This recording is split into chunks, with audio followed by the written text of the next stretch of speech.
IELTS Bite. You are sitting at your desk. You have your warm cup of coffee in your hand.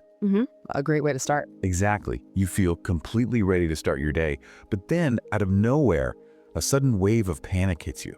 Oh, wow. Yeah, that sudden fear. You look at your computer screen, you look at your daily tasks, and, a loud voice in your head says, I am a total fake. And today is the day everyone finally finds out. That is such a powerful and terrifying feeling. It really is. It feels awful. And if you are listening right now and nodding your head, well, we want to warmly welcome you. Yes, welcome. We are so glad you are here. We really are. We want this to be a safe, cozy space for you. Exactly. If you have ever felt that sudden panic at work or while trying to speak English, you are in the right place. Today, we are just having a nice, relaxed chat. No pressure at all. No tests, just two friends exploring a very common problem and practicing our English together. I love that. You do not need to be perfect here. You just need to listen, practice, and, well, feel comfortable. Right. It's all about comfort. In fact, I wanted to start today with a very calm, positive mindset. I think setting a positive tone is so important for language learning. How did you start your day today? I focused on my morning routine. Oh, nice. Did you do anything special? Well, I woke up early, before the sun was up. I drank a very large glass of water. Hydration is key. Exactly. And then I read just one single page of a good book. Wait, only one page? Just one. It is a small habit, but, it helps my brain wake up slowly. I see. So it prevents that sudden rush of stress. Yeah, exactly. It keeps me calm. I love that. A good morning routine changes everything. It sets the tone for the whole day. It really does. Let's bring our listener into the conversation right now. Good idea. We want you to practice speaking aloud with us. Yes. Quick question for everyone listening. What time do you usually wake up? Say your answer out loud right now. We will give you a few seconds. Yeah, just say the time out loud. Great. It feels good to speak, right? Yeah. Now, what is the very first thing you do in the morning? Do you check your phone? Yeah. Do you stretch? Say it out loud. We'll wait. Say whatever you do first. Wonderful. We want you to keep doing that throughout our chat today. Yes, speaking simple answers out loud builds your physical speaking muscles. It really does. But I have to admit something to you and to everyone listening. Oh, what is it? Even with a good, healthy morning routine, I still struggle sometimes. Really? What happens after your routine? Well, I do exactly what I described earlier. I sit down at my desk to work. I feel ready. Okay. But then that heavy wave of panic washes over me. I look at my job or, I look at my English studies. And what do you think? I think I am not good enough for this. Oh, that is a very heavy feeling. You feel like you do not belong there. Yes, exactly. I feel like I'm tricking everyone. Like it's a game. Right. I worry that my skills are just an illusion. I am terrified that soon someone will discover the truth. The truth that you are a fake. Yes. They will see that I am a complete fake. Let's talk about that word fake. It is like you are wearing a mask. Exactly, a mask. I feel like I am wearing a mask of a smart, capable person. Right, and you are waiting for someone to pull the mask off. Yes, I understand that completely. And I want you to know that this feeling is incredibly common. It is so common that psychologists have given it a specific name. Oh, really? What is it called? It is called imposter syndrome. Imposter syndrome. Let's break that down for our listener because those are big words. Sure. Let's start with imposter. An imposter is a person who pretends to be someone else. They deceive people. Yes, like a spy in a movie. And syndrome simply means a group of feelings or behaviors that always happen together. I see. So imposter syndrome is that terrible, heavy feeling of being a fake. Exactly. Even when you are actually successful, you still feel fake. We are going to explore every part of this today. We will discuss how this feeling affects our education. And how it hurts our careers. Yes. And most importantly, how it destroys our confidence when we try to speak a foreign language. But before we go deeper, let's practice that core phrase. Listener, can you remember the phrase we just used? Imposter. What? Say the second word out loud right now. That's right. Syndrome. Imposter syndrome. Great job. So let's look at the core idea of this feeling. Why do we feel like fakes? Yeah, where does it start? It usually happens right after you achieve something great. Wait, really? That sounds backward. How so? If I achieve something great, like getting a new job or, passing a difficult English test, I should feel happy. I should feel confident. You should. But when you have imposter syndrome, your brain plays a trick on you. A trick? What kind of trick? Instead of feeling proud of your hard work, you believe your success was only because of luck. Oh, I see. Or maybe you think it was just a happy accident. Exactly. So you do not believe your actual skills caused the success. Right. You think I just got lucky this time, the test was easy. Or they only hired me because no one else applied for the job. Wow. So you completely ignore your own intelligence? Yes. I want to give our listener a visual analogy to help understand this. I like analogies. What is it? Imagine you are running a long race, a marathon. Okay, a marathon. Yeah. That is very difficult. It requires a lot of effort. Exactly. You train for months. You wake up early to run. You build strong muscles. Right, you put in the hard work. Finally, the day of the race arrives. You run as fast as you can, and you actually win the race. Wow. That is a huge achievement. You should be celebrating with a gold medal. Right. But instead of being proud of your strong legs and your hard training, you convince yourself of something completely illogical. Illogical, like what? You tell yourself, I only won because the wind was blowing behind me and pushed me forward. Oh, wow. So you give all the credit to the win. Yes. You give zero credit to yourself. That is crazy. You completely erase your own effort. Yes, you do. That is imposter syndrome in action. Let's ask our listener to reflect on this. Good idea. Think about a time you passed a test or finished a hard project. Did you ever feel like you just got lucky? Say yes or no out loud. We'll wait a few seconds. Be honest. Thank you for sharing. If you said yes, you need to know that your brain is just playing a trick on you. It is a very specific trick, and it follows a strict pattern. That pattern. Yes. Psychologists call this pattern the imposter cycle. The imposter cycle. A cycle is something that repeats over and over again, right? Like a wheel turning. Exactly. How does this cycle start? Step 1 begins when you receive a new task. Okay, a new task. For example, imagine your boss asks you to give a presentation in English next week. All right, a new task. That naturally brings a little bit of pressure. But it doesn't just bring a little pressure. Step 2 is a feeling of intense anxiety. Intense anxiety. Why? Because your brain thinks you are in physical danger. You are so terrified of failing and being exposed as a fake. Oh, so you over-prepare. Yes. What does over-preparing look like to you? It means you do not just practice the presentation once or twice. You practice for 50 hours. Right. You stop sleeping. You write down every single word you want to say. You work much, much harder than the task actually requires. I have absolutely done that. I exhaust myself because I think my natural skills are not enough. Then comes step 3. You give the presentation, and guess what? You succeed. Your boss loves it. People clap. That is a good result. The cycle should end right there with a big celebration. But here's the tragedy of imposter syndrome. Step 4 is not a celebration. It isn't. What is it? Step 4 is a very short, temporary feeling of relief. You feel safe for maybe 1 hour. Only 1 hour of relief. Why doesn't the good feeling last? Because of step 5. This is where your brain rejects the success. How does it reject it? You look back at the presentation and you tell yourself, I just tricked them. Wow. The only reason I succeeded is because I worked for 50 hours and didn't sleep. Oh, I see. I am still a fake. If I try to do it normally, I will fail. Exactly. So the success actually makes the fear worse. Yes. You learn a terrible lesson. You learn that extreme stress is the only way to succeed. So the next time you get a new task, the cycle starts all over again, but the anxiety is even stronger. That sounds exhausting. It is like running on a treadmill that keeps moving faster and faster. It really is. Let's check in with our listener again. I want you to think carefully about how you handle success. When you finish a very hard task, do you celebrate? Or do you just feel relieved that you survived? Say your answer out loud. Just celebrate or relieved. Well, wait a moment. If you just feel relieved that you survived, you were probably stuck in that imposter cycle. Exactly. And we need to figure out why this happened. Why is our brain so eager to reject our own success? I think a big part of the problem is how we view other people. Oh. Tell me more. Well, we are social creatures. We constantly compare ourselves to the people around us. That is a very sharp observation. We look at other people and we assume they are perfect. We think they never struggle. Let me introduce a great way to think about this. Let's use the movie industry as an analogy. I love movie analogies. Think about a Hollywood movie. Before a movie is released, the studio creates a highlight reel. A highlight reel, like a short video of the best parts. Right. It shows all the best, most exciting, most perfect moments of the film. Yes.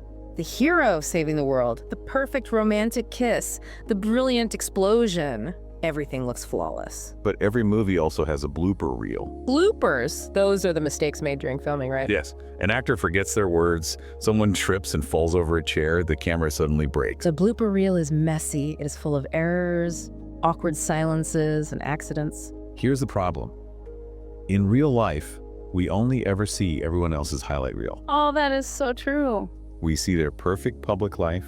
We see their big, happy smiles on social media. We see them giving smooth presentations at work. But we experience our own blooper reel every single day from the moment we wake up. We know all of our own mistakes. We feel our own fear. We know exactly how many times we had to practice that speech in the mirror. It is a completely unfair comparison. It really is.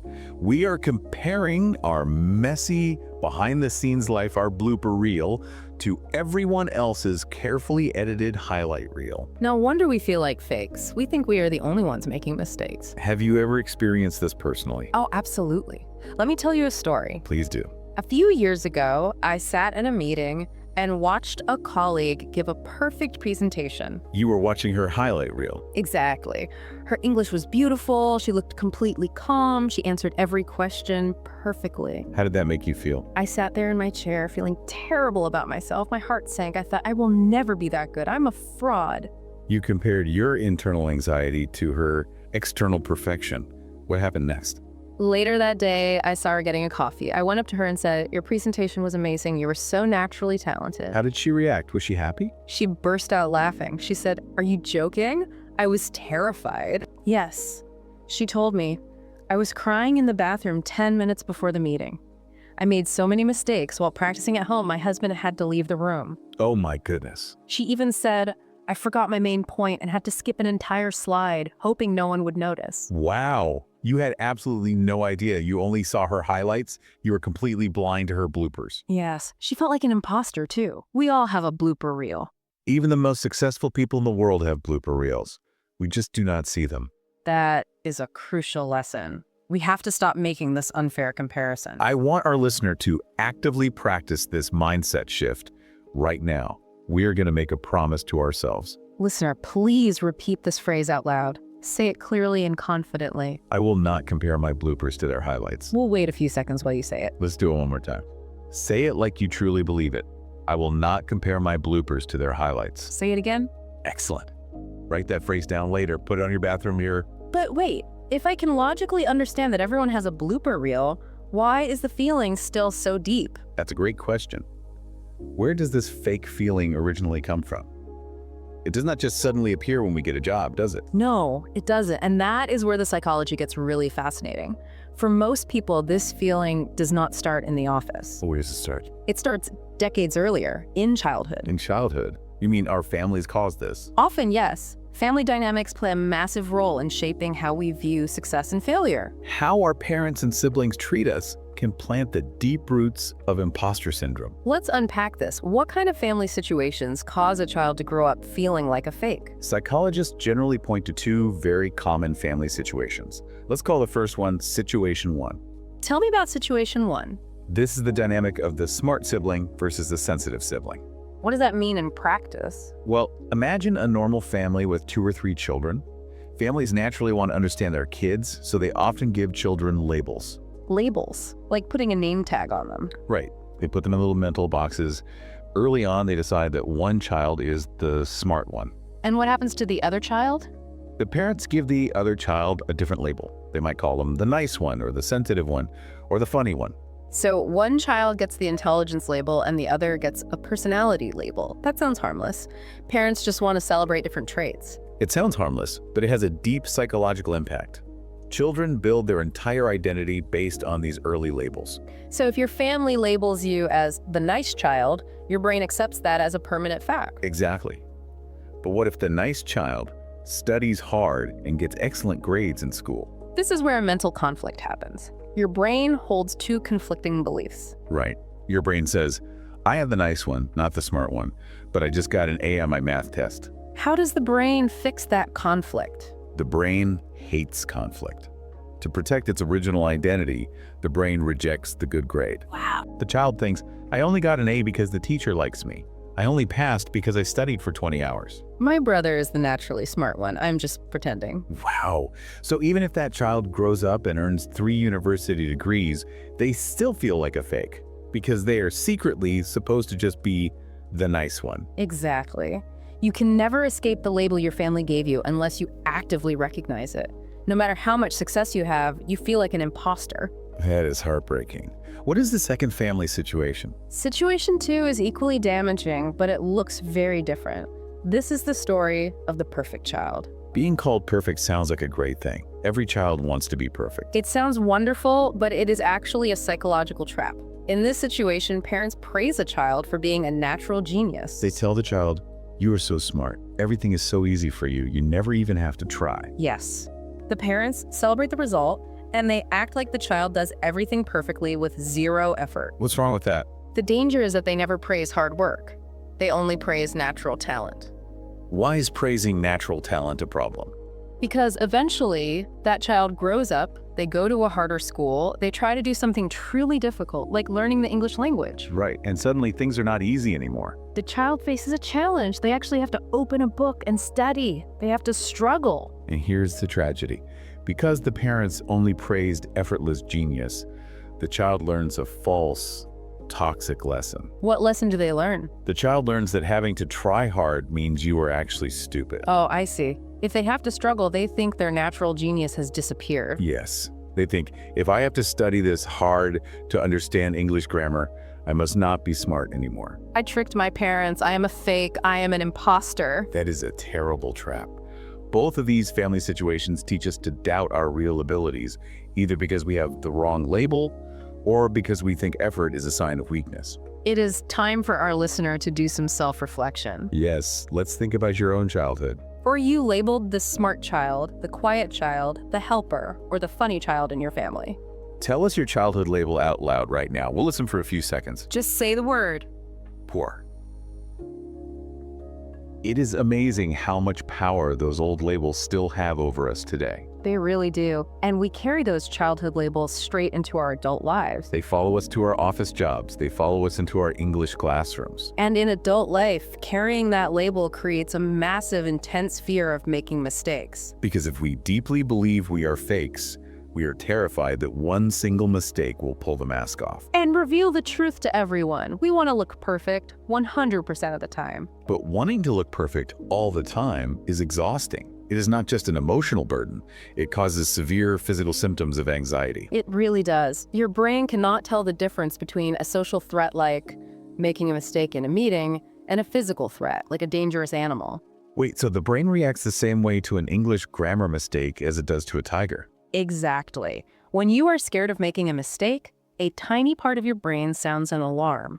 It floods your body with stress chemicals. What happens to the body when that alarm goes off? Your heart starts pounding very fast in your chest. You might start sweating. Yes. Yeah. And their English drops like a heavy stone in water. They suddenly forget everything they have learned over the last 5 years. They stutter, they freeze, they want to run away. But why? Why does their English drop so fast just because the listener changed?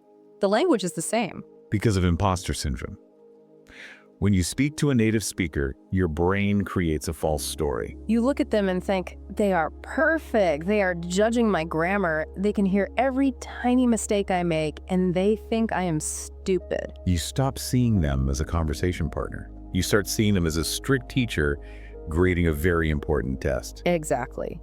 But this is where we need a massive shift in perspective. We need to look at the situation from the native speaker's point of view. How should we change our perspective? I always ask language learners to think about this situation. Imagine a foreigner visits your country. They walk up to you and try to speak your native language. Okay, I am imagining that. It is broken, it is messy, but they are trying. How do you treat them? Oh, that is a great thought experiment. Yeah. If someone comes to my country and tries to speak my language, I am absolutely thrilled. Do you stand there and judge them for using the wrong past tense verb? Do you think they are stupid? Never. I am just so happy they are making the effort. I respect their courage, I smile, I listen closely, and I gently help them find the right words if they get stuck. Exactly. You do not judge them. You respect their effort. I want you to listen to me very carefully. Native English speakers feel the exact same way about you. Really? They are not secretly analyzing our grammar in their heads. No, Most native speakers only care about the message. They just want to connect with you as a human being. In fact, they deeply appreciate that you spent years of your life learning their language so you could talk to them. That is such a profound relief. We are judging ourselves so much harder than anyone else is judging us. Our internal critic is much crueler than reality. So the next time you talk to a native speaker and you feel that panic rising, remember, they just want to communicate. They are not grading you. They're probably just thinking about what they want to eat for lunch. I think we need to practice our core rule again to cement this in our minds. This is the most important rule for overcoming imposter syndrome in language learning. I agree. Listener, please repeat this core rule out loud. Let your brain hear you say it. Say it with us. Language is for communication, not perfection. We'll wait. Let's say it one more time. Believe it this time. Say it with confidence. Language is for communication, not perfection. Beautiful. If you truly internalize that, the heavy, fake feeling will begin to disappear. Okay, so we logically know that perfection is an illusion. We know native speakers aren't judging us, but we still want to improve, right? We want to feel genuinely confident in our skills. Absolutely. Understanding the psychology is the first step. But the best way to permanently fight the fake feeling is to build solid, undeniable skills. We need to optimize our learning process so we actually see real progress. Turn doubt into deliberate action. I like that approach. Yeah. How do we build those solid skills without getting exhausted? We need a balanced, intelligent approach. We need to look at reading, writing, listening, and speaking. We have to train the brain efficiently. Let's start with vocabulary, because that is where a lot of people freeze. A lot of learners just buy a dictionary and try to memorize long lists of single words. That is a very stressful, inefficient way to learn. It actually causes imposter syndrome because your brain cannot hold isolated words easily. You constantly forget the words on the list and then you feel stupid. What is a better, more optimized way to learn vocabulary? Instead of memorizing single words, you should learn collocations. Collocations. That's a big word. Let's explain what collocations are for our listener. Collocations are words that naturally go together in English. They are word partners. Native speakers use them as a single chunk of information without even thinking about it. It is like the brain stores them as one puzzle piece instead of two. Can you give me an example of word partners? Sure. Think about the word money. In English, we have very specific verbs that naturally partner with the word money. We say spend money, or we say save money. Spend money, save money. Those sound very natural and smooth. But we never say jump money or whistle money. Even if the grammar is technically okay, those words don't belong together. Jump is not a natural collocation for money. That makes perfect sense. So if you learn the phrase save money as one single piece, you are learning natural English rhythm, not just a vocabulary word. Exactly. This reduces the stress on your brain. When you speak, you pull the whole phrase from your memory at once. It stops you from freezing up because you do not have to translate word by word in your head. Let's test the listener on this concept of word partners. I will give you a quick quiz. Which phrase is a natural English collocation? Save money or jump money? Say your answer out loud right now. We'll wait. I really hope you said save money. Learning collocations is a great strategy, but knowing the words in your head is only half the battle. You have to actually be able to speak them in real time. Yes, and this is where many people get frustrated and give up. They want progress to be a perfectly straight line pointing up. What do you mean by a straight line? They think learning should be perfectly smooth. Day 1, you know a little. Day 2, you know more. Day 3, you are perfectly fluent. But human progress is never a straight line. Progress goes up and down. Some days your English flows beautifully, and some days you can barely remember how to say hello. Exactly. Having a bad day does not mean you are an imposter. It just means you have a human brain. So how do we build real confidence if progress goes up and down? I can't just study for 10 hours on a Sunday, can we? No. Studying for 10 hours in one day doesn't work. The secret is consistency. You do not need long, exhausting study sessions. What you need is a daily habit. Specifically, I recommend a strict 10-minute daily speaking habit. Only 10 minutes a day. Yes, Yeah. and their English drops like a heavy stone in water. They suddenly forget everything they have learned over the last 5 years. They stutter, they freeze, they want to run away. But why? Why does their English drop so fast just because the listener changed? The language is the same. Because of imposter syndrome. When you speak to a native speaker, your brain creates a false story. You look at them and think, they are perfect. They are judging my grammar. They can hear every tiny mistake I make, and they think I am stupid. You stop seeing them as a conversation partner. You start seeing them as a strict teacher grading a very important test. Exactly. But this is where we need a massive shift in perspective. We need to look at the situation from the native speaker's point of view. How should we change our perspective? I always ask language learners to think about this situation. Imagine a foreigner visits your country. They walk up to you and try to speak your native language. Okay, I am imagining that. It is broken, it is messy, but they are trying. How do you treat them? Oh, that is a great thought experiment. Yeah. If someone comes to my country and tries to speak my language, I am absolutely thrilled. Do you stand there and judge them for using the wrong past tense verb? Do you think they are stupid? Never. I am just so happy they are making the effort. I respect their courage, I smile, I listen closely, and I gently help them find the right words if they get stuck. Exactly. You do not judge them. You respect their effort. I want you to listen to me very carefully. Native English speakers feel the exact same way about you. Really? They are not secretly analyzing our grammar in their heads. No. Most native speakers only care about the message. They just want to connect with you as a human being. In fact, they deeply appreciate that you spent years of your life learning their language so you could talk to them. That is such a profound relief. We are judging ourselves so much harder than anyone else is judging us. Our internal critic is much crueler than reality. So the next time you talk to a native speaker and you feel that panic rising, remember, they just want to communicate. They are not grading you. They are probably just thinking about what they want to eat for lunch. I think we need to practice our core rule again to cement this in our minds. This is the most important rule for overcoming imposter syndrome in language learning. I agree. Listener, please repeat this core rule out loud. Let your brain hear you say it. Say it with us. Language is for communication, not perfection. We'll wait. Let's say it one more time. Believe it this time. Say it with confidence. Language is for communication, not perfection. Beautiful. If you truly internalize that, the heavy, fake feeling will begin to disappear. Okay, so we logically know that perfection is an illusion. We know native speakers aren't judging us, but we still want to improve, right? We want to feel genuinely confident in our skills. Absolutely. Understanding the psychology is the first step. But the best way to permanently fight the fake feeling is to build solid, undeniable skills. We need to optimize our learning process so we actually see real progress. Turn doubt into deliberate action. I like that approach. Yeah. How do we build those solid skills without getting exhausted? We need a balanced, intelligent approach. We need to look at reading, writing, listening, and speaking. We have to train the brain efficiently. Let's start with vocabulary, because that is where a lot of people freeze. A lot of learners just buy a dictionary and try to memorize long lists of single words. That is a very stressful, inefficient way to learn. It actually causes imposter syndrome because your brain cannot hold isolated words easily. You constantly forget the words on the list and then you feel stupid. What is a better, more optimized way to learn vocabulary? Instead of memorizing single words, you should learn collocations. Collocations. That's a big word. Let's explain what collocations are for our listener. Collocations are words that naturally go together in English. They are word partners.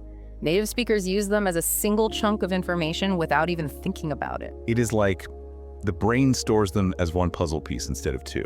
Can you give me an example of word partners? Sure. Think about the word money. In English, we have very specific verbs that naturally partner with the word money. We say spend money, or we say save money. Spend money, save money. Those sound very natural and smooth. But we never say jump money or whistle money. Even if the grammar is technically okay, those words don't belong together. Jump is not a natural collocation for money. That makes perfect sense. So if you learn the phrase save money as one single piece, you are learning natural English rhythm, not just a vocabulary word. Exactly. This reduces the stress on your brain. When you speak, you pull the whole phrase from your memory at once. It stops you from freezing up because you do not have to translate word by word in your head. Let's test the listener on this concept of word partners. I will give you a quick quiz. Which phrase is a natural English collocation? Save money or jump money? Say your answer out loud right now. We'll wait. I really hope you said save money. Learning collocations is a great strategy, but knowing the words in your head is only half the battle. You have to actually be able to speak them in real time. Yes, and this is where many people get frustrated and give up. They want progress to be a perfectly straight line pointing up. What do you mean by a straight line? They think learning should be perfectly smooth. Day 1, you know a little. Day 2, you know more.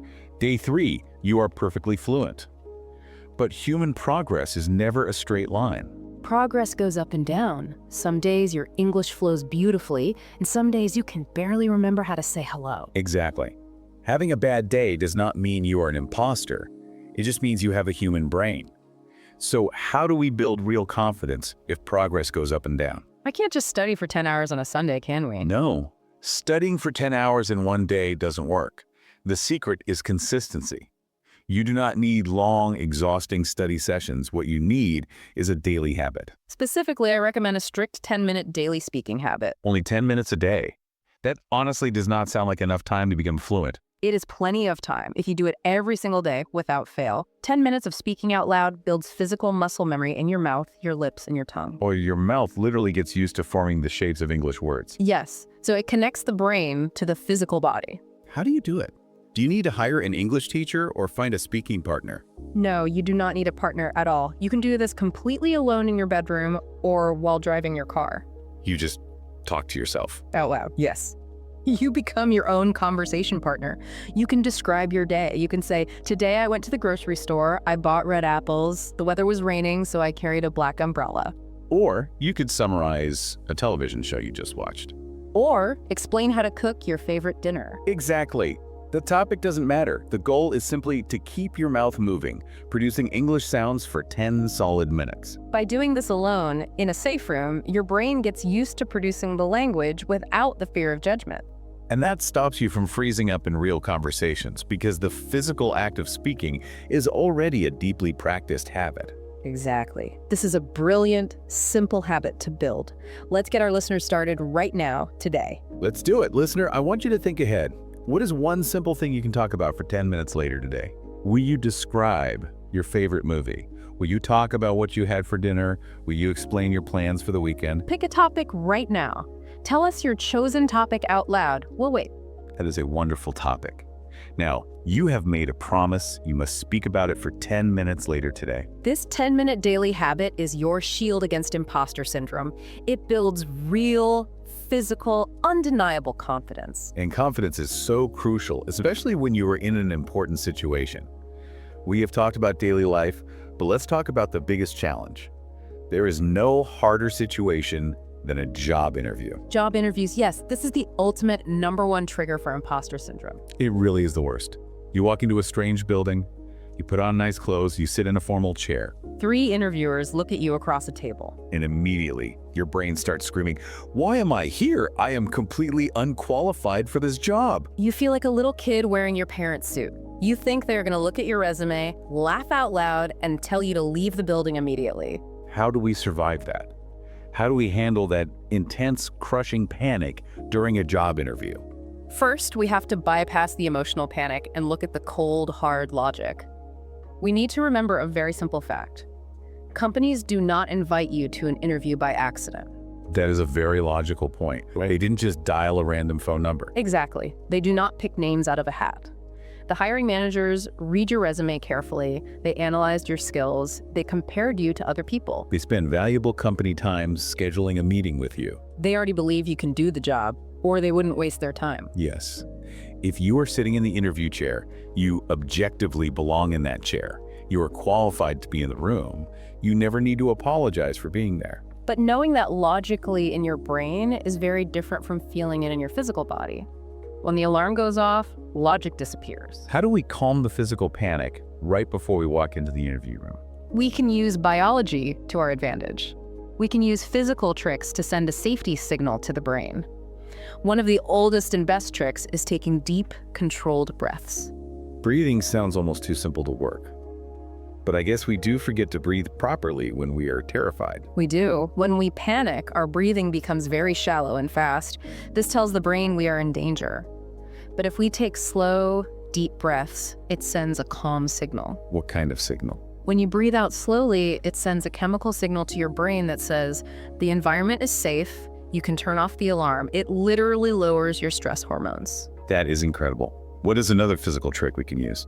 We can use something called power poses. Power poses, what does that look like? It is a specific way of holding your body that makes you feel strong. You stand up tall. You put your hands firmly on your hips like a superhero. You hold your chin up. You take up physical space. You do this right in front of the interviewers. No, you do this in private. Maybe you go to the restroom for 2 minutes before you walk into the interview. But how does standing like a superhero actually help? It sounds a little silly. It might look silly, but it changes your brain chemistry.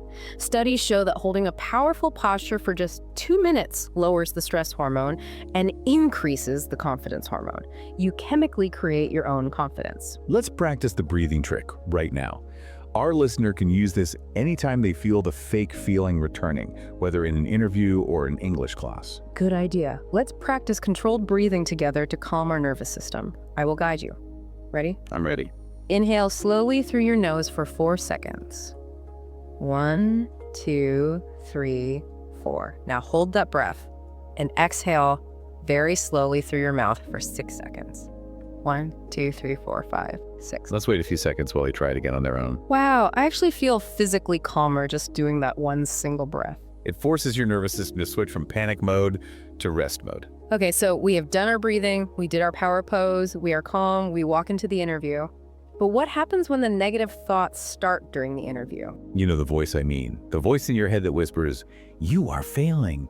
That answer was stupid. They hate you." Yes! That voice is so loud. How do we shut that voice up when we have to answer a question? You cannot argue with the voice using emotions. Fear will always win an emotional argument. You have to fight that negative voice with cold, hard facts. And to do that, we use a tool called the WINS journal. A WINS journal? Or a success folder? What exactly is it? It is a physical notebook or a folder on your phone where you write down the undeniable facts of your success. You write down every single compliment a boss ever gave you. You write down your good grades. You write down the successful projects you finished. It is a permanent record of all your real achievements. Yes. So when your brain says you are a fake, you have never achieved anything, you do not cry. You look at the facts in your journal. You look at the paper and say, actually, brain, I managed a team of 5 people last year and increased sales by 10%. Here is the written proof. Exactly. The facts kill the imposter feelings. Reality defeats the illusion. And during the interview itself, how do we use facts to answer difficult questions without panicking? You should use a very structured technique called the STAR method. STAR, spelled S-T-A-R. What does that acronym stand for? It stands for Situation, Task, Action, Result. It is a very clear, professional structure for telling stories in an interview. Explain how it works in practice. Let's say the interviewer asks, "Tell me about a time you solved a problem." First, you describe the situation to give background information. Okay, setting the scene. Second, you explain the task you were given. Third, you describe the specific action you took to solve it. And finally, you share the positive result you achieved. Why is the STAR method so effective for fighting imposter syndrome during an interview? Because when you panic, your brain loses its ability to organize thoughts. The STAR method acts like a map. It forces your brain to remember concrete facts. You cannot get lost in your nervous emotions because you just follow the map. Situation, task, action, result.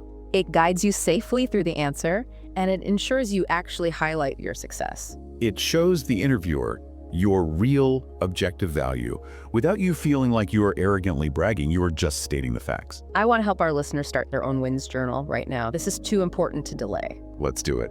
Listener, I want you to think carefully about the past 7 days. What is one small win or success you had this week? It does not need to be a massive achievement. Did you cook a healthy meal for yourself? Did you finally finish a difficult task at work? Did you help a friend with a problem? Did you study English for 15 minutes? Find one small success from this week. Hold it in your mind. Now say your win out loud right now. Be proud of it. We'll wait. That is a fantastic win. I want you to write that down on a piece of paper later today. That is the very first entry in your new WINS journal. Collecting those small daily wins fundamentally changes how we see ourselves. It moves our identity away from fear and toward confidence. This discussion makes me think deeply about how we view failure. If we suffer from imposter syndrome, failure is the most terrifying thing in the world. It is. A perfectionist believes that failure is a final judgment. They think failure is the end of the story. But if we want to succeed, we have to completely change our relationship with failure. We need to adopt what psychologists call a growth mindset. A growth mindset. I've heard that term. What is the fundamental difference between a fixed mindset and a growth mindset? A fixed mindset believes that your abilities are permanent. It says, my intelligence is set in stone. I cannot get smarter. So if I fail a test, it means I am permanently stupid. That is a very depressing way to live. And a growth mindset. A growth mindset views the brain differently. It says, my abilities are like a physical muscle. If I exercise them, they get stronger. If I lift heavy weights, my muscles tear, but then they grow. Failure is just a signal that I need to lift a different weight or learn a new strategy. So in a growth mindset, failure is just a lesson. It is data. It is not a final judgment on your worth as a human being. Exactly. And there is a very simple, practical way to build a growth mindset in your daily life. It involves adding one single word to the end of your negative sentences. One small word can change our entire mindset. What is the word? The word is yet, spelled Y-E-T. Yet. How does adding that word work? Think about when you face a difficult grammar problem in English. Your imposter syndrome voice will immediately say, I don't know how to do this. I am terrible at English. That feels very final. It shuts down all motivation. But watch what happens if you add yet to the end of the sentence. You say, I don't know how to do this. I don't know how to do this yet. Wow, that completely changes the meaning. It implies that you will know how to do it in the future. Yes. It opens a door to the future. It gives you permission to be a beginner. It reminds you that you are not a failure. You are simply in the middle of the learning process. That is incredibly freeing. It takes all the heavy pressure off your shoulders. I want the listener to physically feel this freedom right now. Let's practice a sentence that builds the growth mindset. Listener, please repeat the sentence out loud. Let the words sink in. I am still learning, and that is okay. We'll wait a few seconds. Let's say it again. Say it with kindness toward yourself. I am still learning, and that is okay. I honestly feel better just saying that to myself. It is perfectly okay to be a learner. We do not have to be masters on day one. This brings up a beautiful, vital distinction we need to make as we finish our chat today. We need to talk about the difference between self-esteem and self-compassion. Those two terms sound very similar. They both sound like liking yourself. What is the difference? They are actually very different. Self-esteem is entirely about performance. It is about how well you do things compared to other people. It is based on your grades, your job title, your salary, your successes. So if I have a great day at work and everyone praises me, my self-esteem is very high. But if I make a mistake the next day, my self-esteem crashes down to zero. Exactly. Self-esteem goes up and down like a roller coaster based on your daily performance. It is a very unstable foundation to build your life on. What about self-compassion? How's that different? Self-compassion has absolutely nothing to do with performance. It is about your shared humanity. It is about being gentle, kind, and forgiving to yourself on a terrible day, regardless of your performance. It is treating yourself kindly, even when you fail miserably. Yes. Self-compassion looks at a failure and says, you made a big mistake today, but you are still a valuable, worthy human being who deserves love. That is so important because we are often so incredibly cruel to ourselves. We are. The things we say to ourselves inside our own heads are terrible. We call ourselves stupid. We call ourselves fakes. We punish ourselves for tiny mistakes. I want our listener to think about how you treat a good friend. If your best friend was learning your native language and they made a small grammar mistake, what would you say to them? You would smile and say, please don't worry, everyone makes mistakes. You are doing great, and I understood exactly what you meant. You would never look at your best friend and scream, you are a total fake, you are stupid, and you should quit. Never. You would protect your friend. But we say those terrible things to ourselves every day. We need to start treating ourselves like a good, beloved friend. That is the truth. Self-compassion is the ultimate cure for imposter syndrome. It truly is. When you have deep self-compassion, the blooper reel does not scare you anymore. You can look at your mistakes, laugh gently, and say, well, that is just part of being a messy human being. We have covered so much ground today. This has been such a wonderful, rich conversation. It really has. We explored the deep psychological roots of where the fake feeling comes from. We talked about childhood labels. We discussed how fear hurts our language learning and our careers. And most importantly, we gave our listeners strong, practical tools to fight back. Let's do a quick recap of the practical takeaways for our listener today. What are the two main goals we want them to achieve? Goal number 1, start your wins journal today. Yes. Find a notebook. Track your real achievements. Write down the cold facts of your success. Do not let your emotional fears erase your hard work. Goal number 2. Begin the 10-minute daily speaking habit. Start this afternoon. Talk to yourself in your room for 10 solid minutes. Build that physical muscle memory. It will give you genuine, undeniable confidence when you finally need to speak in the real world. I think we need a verbal commitment from our listener before we go. I agree completely. Listener, are you going to practice speaking English for 10 minutes today? Say, "Yes, I am," out loud right now. We'll wait. Say it loud. I heard that. We are holding you to that promise. 10 minutes today. Before we say our final goodbye, I want to leave the listener with one last powerful thought to carry with them. What is that final thought? Whenever that heavy wave of panic hits you at your desk, or before an interview, or before speaking English, I want you to close your eyes, take a deep breath, and remember this truth. You are enough right now. You don't mean someday in the future when I am better. No, not someday.